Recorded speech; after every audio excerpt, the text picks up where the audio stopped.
என் அன்பு குழந்தையே, உனக்கான நல்ல விஷயங்களை செய்து கொடுப்பதற்காகவே உன் தாயானவள் இன்று உன்னை தேடி வந்திருக்கின்றேன். என் பிள்ளையே, இன்று உன் அம்மா உனக்கு ஒரு முக்கியமான பதிவோடுதான் உன்னை காண வந்திருக்கின்றேன். ஏன் தெரியுமா? என் தங்கப் பிள்ளையே, எப்பேற்பட்ட நிலைக்கு தள்ளியவர்களை நான் அப்படியே விட்டுவிட மாட்டேன். ஏனென்றால் இப்பொழுது நீ பண கஷ்டத்தாலும் உடல் கஷ்டத்தாலும் உறவுகள் பிரிவினாலும் என் தங்க பிள்ளையானது மிகப்பெரிய துயரத்தில் வாழ்ந்து வருகின்றது அல்லவா? உன்னுடைய வாழ்க்கையை கெடுக்க சில நபர்கள் செய்வினையை செய்து விட்டார்கள். அந்த செய்வினையை இந்த அம்மா உன் வீட்டிலிருந்தும் உன் உடலிலிருந்தும் எடுத்துவிட போகின்றேன். அதனால் இந்த பதிவினை முழுவதுமாக கேட்டு உன் வீட்டில் எதற்காக இந்த விஷயத்தை செய்ய வேண்டும் என்பதை சொல்லிவிட வந்திருக்கின்றேன். இந்த செய்வினையை எப்படி துரத்தியடிக்க வேண்டுமோ அப்படி நான் துரத்தியடித்து விடப் போகின்றேன். உன் வீட்டிலிருந்தும் உன் அனைத்து விஷயங்களிலிருந்தும் நான் அந்த செய்வினையை துரத்தப் போகின்றேன். ஆனால் வரக்கூடிய நாட்களில் இந்த அம்மா சொன்னது போல நீ கடைபிடித்து விட வேண்டும். கண்டிப்பாக இப்படி நீ நடந்து கொண்டால் உன் விஷயங்கள் அனைத்தும் உன் வாழ்க்கையை விட்டு விலகிவிடும் என்பதில் எந்த ஒரு மாற்று கருத்தும் கிடையாது. என் பிள்ளையே, நீ நினைத்தது எல்லாம் உனக்கு நடந்துவிடப் போகின்றது. சில நாட்களாக நீ நோய்களாலும் மனவேதனைகளாலும் உறவு பிரிவினாலும் மிகப்பெரிய கஷ்டத்தில் வாழ்ந்து வருகின்றாய் அல்லவா? இதற்கெல்லாம் அம்மா என்ன காரணம் என்று என்னிடத்தில் கேட்டாய் அல்லவா? இதற்கு என் கடன் பிரச்சனை, மனம் சார்ந்த பிரச்சனை, குடும்பத்திலும் பிரச்சனை, கவலைகளாகவே இருக்கின்றது. எல்லாம் என் வாழ்க்கையில் நடக்கின்றது. எனக்கு ஏன் இந்த கடன் பிரச்சனை, மனம் சார்ந்த பிரச்சனைகள், குடும்பத்திலும் பிரச்சனைகள், கவலைகளாகவே இருக்கின்றது. எல்லாம் என் வாழ்க்கையில் நடக்கின்றது. நான் என்ன பாவம் செய்தேனோ என்றெல்லாம் எந்த விஷயத்தை எடுத்தாலும் தடைமேல் தடை ஏற்பட்டு கொண்டே இருக்கின்றது. கடின உழைப்பு உழைக்கின்றேன், அதற்குண்டான பலன் எனக்கு கிடைப்பதில்லையே. என் அம்மாவே, எனக்கு ஒரு வழியை காட்டுங்கள். ஏனென்றால் என்னுடைய உதவிதான் மற்றவர்களுக்கு தேவைப்பட்டது. ஆனால் எனக்கு உதவி செய்யக்கூட ஒருவருமே இல்லையே என்று அதிகமாக கண்ணீர் வடித்தாய் அல்லவா? என் தங்க பிள்ளையே, நீ எதற்காகவும் கவலைப்படாதே. இனிமேல் நீ எடுத்து வைக்கும் ஒவ்வொரு அடிகளும் உனக்கு வெற்றிதான். அதற்கு காரணம் என்ன தெரியுமா?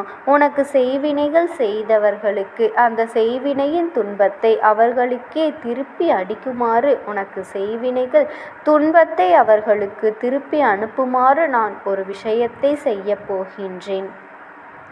இதனால் உன் வாழ்க்கையில் நீ இழந்த பிரச்சனைகள், நிம்மதியில்லாமல் இருப்பது, இது போன்று நீ என்ன கஷ்டங்களையெல்லாம் அனுபவித்தாயோ அதையெல்லாம் உன்னுடைய வாழ்க்கையில் விரைவாகவே தீர்ந்துவிட போகின்றது.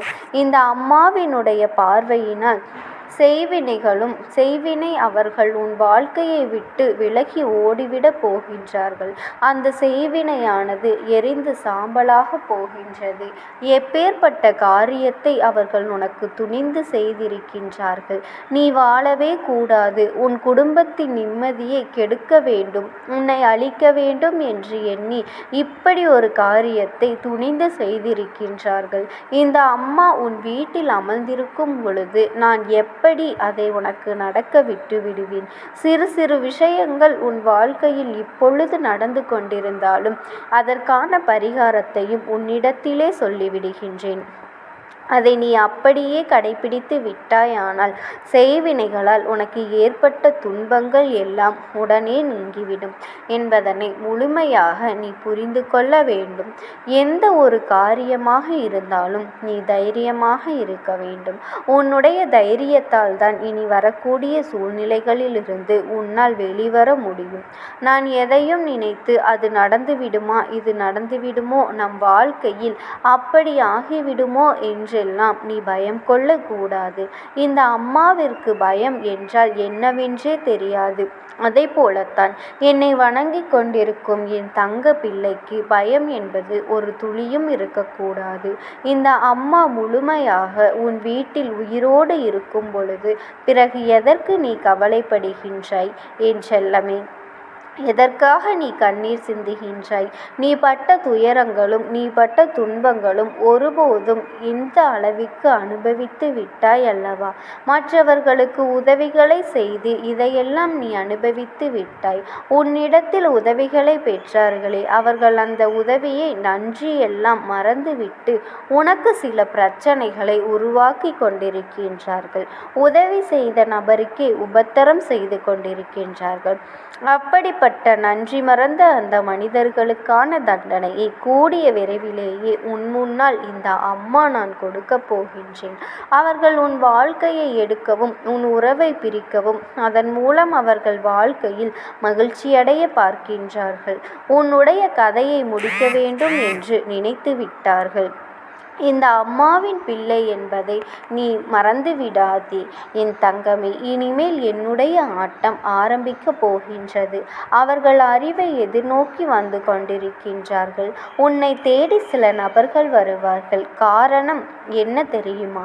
நல்லவர்கள் போல நாடகமாடி உன்னுடைய அனைத்து விஷயத்தையும் அவர்கள் பெற வேண்டும் என்பதற்காகத்தான் உன்னிடத்திலேயே இதையாவது பேசிக்கொண்டு புரிந்து கொள்ள வருவார்கள். தேவையற்ற மனிதர்களினுடைய பழக்கங்களை எல்லாம் நீ நிறுத்தி கொள்ள வேண்டும். உன்மேல் அன்பு காட்டுவது போல பேசிக்கொண்டு உனக்காக கோவிலுக்கு சென்று பூஜைகள் செய்தேன், வழிபாட்டை செய்தேன், இந்த மையை இட்டுக்கொள், இந்த கயிறை கட்டிக்கொள், இந்த பிரசாதத்தை நீ சாப்பிடு என்று பல விஷயங்களை சொல்லி உன்னிடத்திலேயே அதை நடத்தி காட்ட துணிவார்கள். அவர்கள் பேசும் பொழுது இப்படிப்பட்ட மனிதர்களின் வார்த்தையை நீ ஒருபொழுதும் நம்பிவிடாதே என் செல்லமே. இந்த அம்மா சொல்வது உனக்கு புரிகின்றதா? அதை நீ புரிந்து கொள்ள வேண்டும்.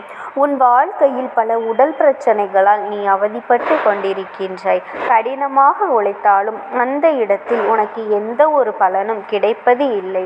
இந்த அம்மா சொல்வது உனக்கு உண்மை என்றால் நீ இதை இப்படியே கடைபிடித்து நடந்து கொள்ள வேண்டும் என் செல்லமே. என்னிடத்திலே கேட்கின்றாய் அல்லவா? அழுது புலம்புகின்றாய் அல்லவா? இந்த அம்மா உன்னை முழுமையாக புரிந்து வைத்திருக்கின்றேன். என் மீது உண்மையான பக்தியும் பயமும் கொண்ட உனக்கு என்னுடைய துணையானது எப்பொழுதுமே இருக்கும். அதனால்தான் இப்பொழுது கூட உன் வாழ்க்கையில் நடந்து கொண்டிருக்கும் விஷயங்களை உன்னிடத்தில் தெளிவாக சொல்லிக் கொண்டிருக்கின்றேன். பிறர் எவர் எதை உனக்கு கொடுத்தாலும் கண்மூடித்தனமாக அதை வாங்கி சாப்பிட்டுவிடக் கூடாது.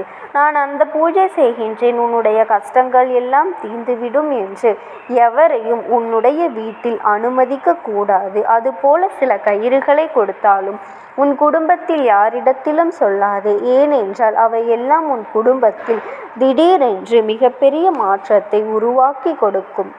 உனக்கு மேலும் மேலும் பல சிக்கல்களை உண்டாக்கும் என்பதனை நீ புரிந்து கொள்ள வேண்டும். இப்படி அன்பாக பேசி தவறாக வழிநடத்தும் நபரை நீ புரிந்து கொள்ள வேண்டும். அவரை எல்லாம் முழுமையாக நம்பக்கூடாது என் தங்க பிள்ளையே. நீ அவர்களை அப்படியே விட்டு ஒதுங்கிவிட வேண்டும். இந்த அம்மா சொல்வதை எல்லாம் நீ கடைபிடித்து தைரியமாக இரு. இந்த அம்மாவினுடைய அன்பும் ஆசீர்வாதங்களும் உனக்கு எப்பொழுதுமே முழுமையாக கிடைத்து கொண்டே இருக்கும். ஓம் சக்தி. ஓம் ஆதிபரா சக்தி.